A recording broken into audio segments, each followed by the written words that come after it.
Xin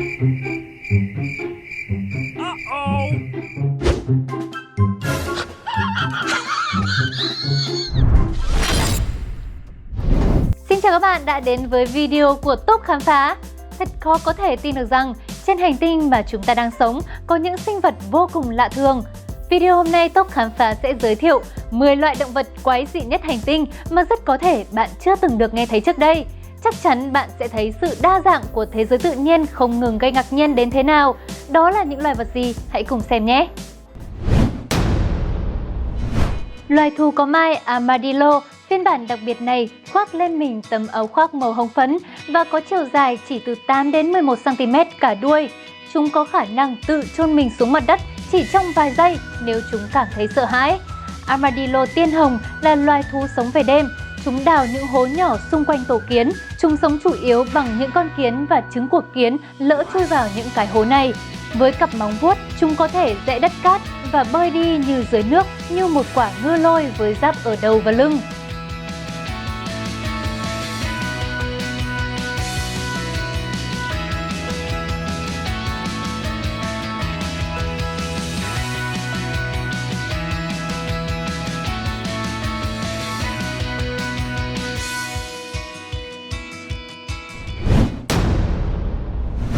Loài động vật chuột chù khỏa thân có rất nhiều thuộc tính quan trọng đối với con người. Thứ nhất, chuột chù khỏa thân này miễn dịch với các chứng ung thư. Tuổi đời của loài vật này lên tới 28 năm. Điều này thật sự khó tin đối với các loài động vật có vú. Thêm nữa, nó không lão hóa trong 28 năm tuổi đời. Trẻ, khỏe, dẻo dai, suốt ngày dài là những thuộc tính đỉnh cao của loài vật tuyệt vời này. Loài chuột chù này thường được con người sử dụng để nghiên cứu về việc bào chế thuốc chữa ung thư và những nghiên cứu về việc lão hóa. Không chỉ loài động vật kỳ lạ có vẻ ngoài hơi kinh dị, chuột chù khỏa thân còn là loài động vật đóng vai trò quan trọng đối với con người.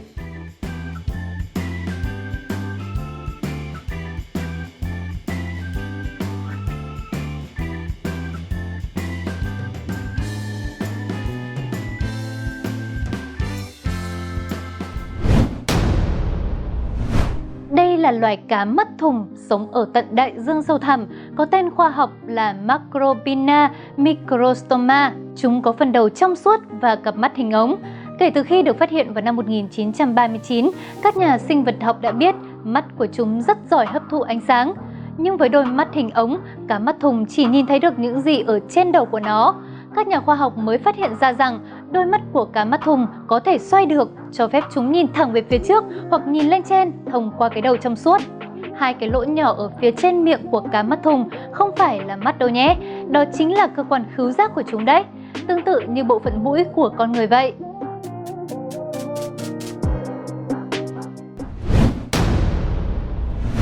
Con sáp, loài động vật có túi bao, được nhiều người coi là thành viên bậc thấp trong chuỗi thức ăn ở biển.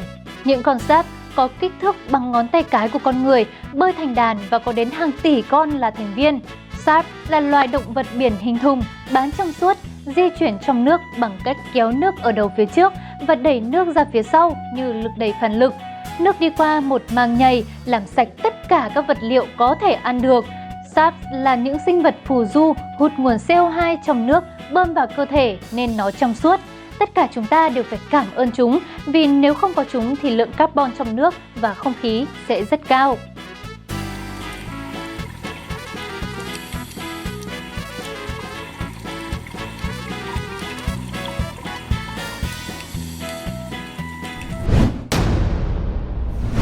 Bạn có nhìn ra đây là loài vật gì không? Trông thì có vẻ giống như là một người đang mặc bộ mascot và thật khó để tin rằng đây là một con bò thật bằng xương bằng thịt. Loài bò chưa được cắt tỉa lông và sinh sống ở Scotland. Bò Fluffy là giống bò không thuần chủng, người ta lai tạo nhiều sinh vật đa bào khác nhau mới có thể cho ra được giống bò đẹp nhất thế giới này. Sau khi được đem về cắt tỉa thì chúng trở thành những chú bò đáng yêu như thế này đây.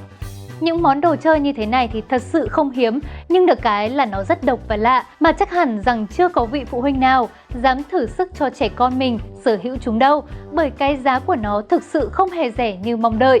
Bạn sẽ phải ngã ngửa nếu biết được giá của những chú bò đáng yêu này đấy.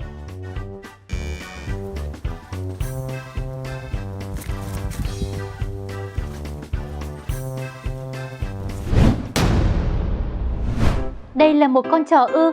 Không phải chó. Vậy là gấu ư? Cũng chẳng phải gấu. Vậy đây là con gì nhỉ? Raccoon chính xác là một con gấu mèo, là loài động vật có vú thuộc họ nhà gấu mèo Bắc Mỹ. Đây có thể nói là loài gấu có thân hình nhỏ nhất và linh hoạt nhất từ trước tới giờ. Nhưng cho dù có hay không thì bạn vẫn phải tin rằng chúng hoàn toàn có thật và là những động vật siêu độc đáo mà từ trước đến nay không ai nghĩ rằng chúng tồn tại.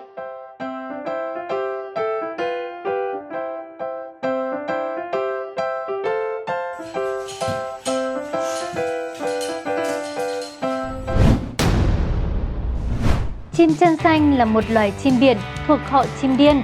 Bobby được biết đến với đôi chân xanh ngắt, nổi bật hết sức trong đám đông. Bạn sẽ chẳng bao giờ thất lạc hoặc nhầm lẫn chúng vào đâu được, bởi đặc điểm nhận dạng của chúng là đôi chân màu xanh nước biển sặc sỡ này. Có khả năng săn cá dưới biển với độ sâu lên đến 1000 mét. Không chỉ có khả năng lao xuống nước và bắt con mồi, chúng còn có khả năng đuổi bắt con mồi ngay dưới nước nữa. Ánh mắt của chúng như đang muốn nói, nhìn gì mà nhìn. Vâng, hình ảnh của chim Bobby bắt gặp máy quay, trông chúng vừa có vẻ ngơ ngác, tò mò, vừa như có ý định muốn mổ ngay tức khắc vào chiếc máy quay vì đã làm phiền đến không gian của chúng vậy.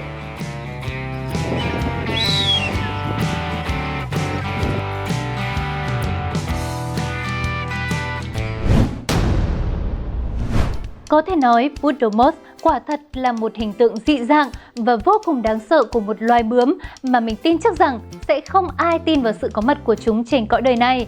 Nhưng tin hay không là tùy ở bạn, đây hoàn toàn là sự thật. Nó được phát hiện vào năm 2009 và được cho là một loài bướm vô cùng mới trong các chi bướm. Kích thước của loài Poodle Mouse tương đối nhỏ, sải cánh của chúng chỉ dài khoảng 28 đến 38 mm. Thức ăn của chúng là các loại cây thân thảo và thường là không gây hại đến bất cứ ai. Được tìm thấy ở vườn quốc gia Venezuela, chúng hẳn là một trong những loài sinh vật đáng được quan tâm và nghiên cứu cho đến thời điểm này. Ước tính trên thế giới có đến 11.000 loài sâu bướm xuất hiện và rất khó phát hiện ra được chính xác gen của loài động vật kỳ lạ này.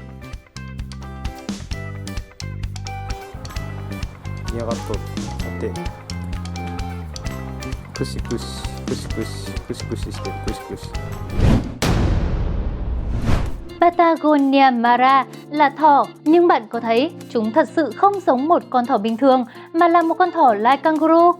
Mọi người chắc hẳn sẽ nghĩ rằng chúng được nhân giống và lai tạo giữa thỏ và kangaroo, nhưng đây là một chú thỏ thật sự, không hề được lai tạo bởi bất cứ loài động vật nào khác. Động vật siêu độc đáo này làm bạn không tin chúng có thật trên đời đúng không? Patagonia Mara có tổ chức xã hội rất chặt chẽ và đúng với kế hoạch hóa gia đình một chồng một vợ. Các cặp vợ chồng cùng sinh sống và bắt đầu cuộc sống với một con khác giới chỉ khi một trong hai đã chết. Các con đực cực kỳ có trách nhiệm với vợ và con, luôn đứng ra bảo vệ và chăm sóc tốt cho tổ ấm của mình. Từ tháng 8 tới tháng 1 là thời điểm để các đôi tìm hiểu và đến với nhau.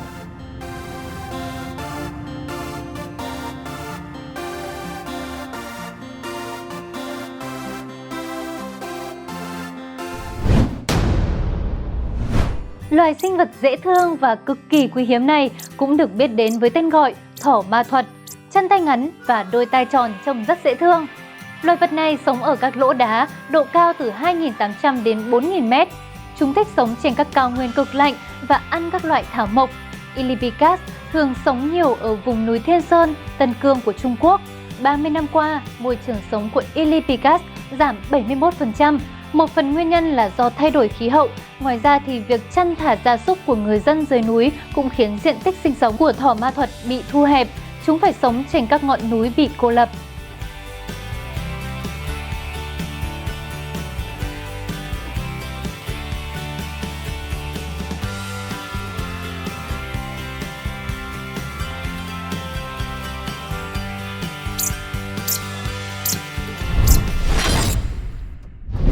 Loài vật nào khiến bạn ngạc nhiên nhất? Hãy chia sẻ ở phần bình luận bên dưới nhé! Và còn rất nhiều điều thú vị về thiên nhiên và con người đang chờ bạn khám phá. Xin chào tạm biệt và hẹn gặp lại các bạn ở những video tiếp theo!